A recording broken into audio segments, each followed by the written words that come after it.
Just days after the city of Buffalo, New York was hit by an historic snowstorm, the city is now preparing for a flood.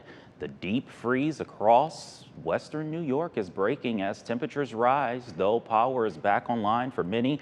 The National Guard is making door-to-door wellness checks after widespread outages. Just last night, Buffalo Mayor Byron Brown announcing a lift on the citywide driving ban, allowing residents to get to supermarkets, pharmacies, and to get to medical appointments. I'm asking people to still be cautious, and if you don't need to drive, please don't. A travel advisory will be in place as the storm cleanup continues.